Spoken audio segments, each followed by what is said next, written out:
Good morning. And today I have a few things I just wanted to talk to you about.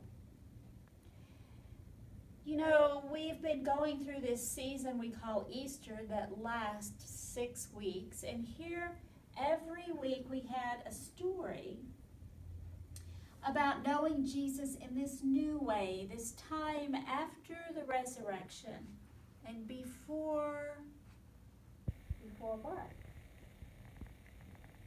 The disciples didn't really know what they were waiting for. But Jesus had told them to wait.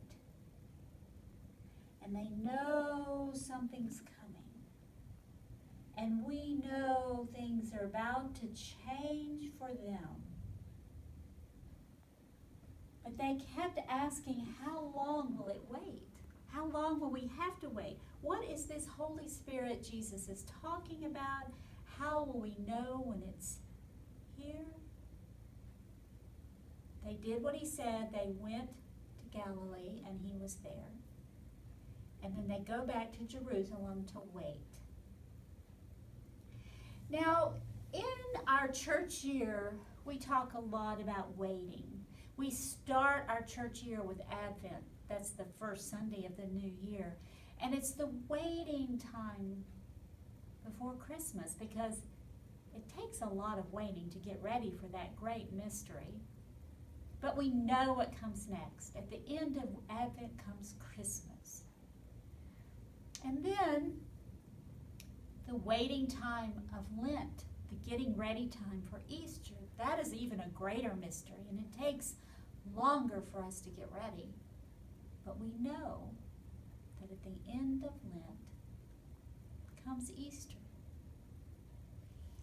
And even in the Easter time, in a way, we're waiting with the disciples because we're waiting for the coming of the Holy Spirit. We're waiting for Pentecost, which we will talk about next week.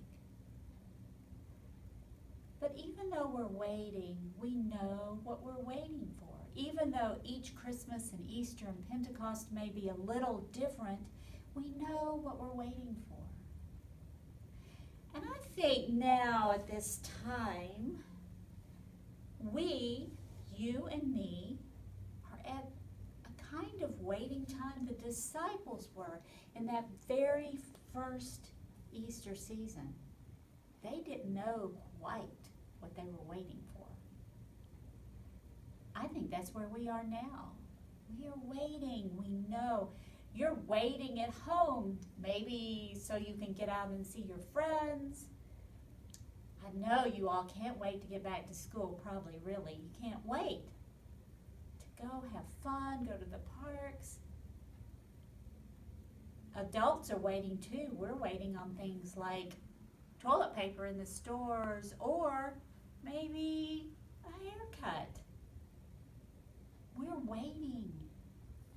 But this time it's a different waiting.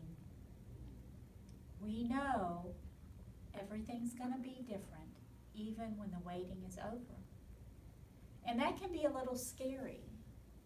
It can be a little exciting, but it's hard to not know what you're waiting for. So we need to do what the disciples did that very first after Easter time. We need to remember that Jesus has gone before us, and we need to follow Jesus to Galilee or wherever he leads us into this whole new way. And we will go on that journey together.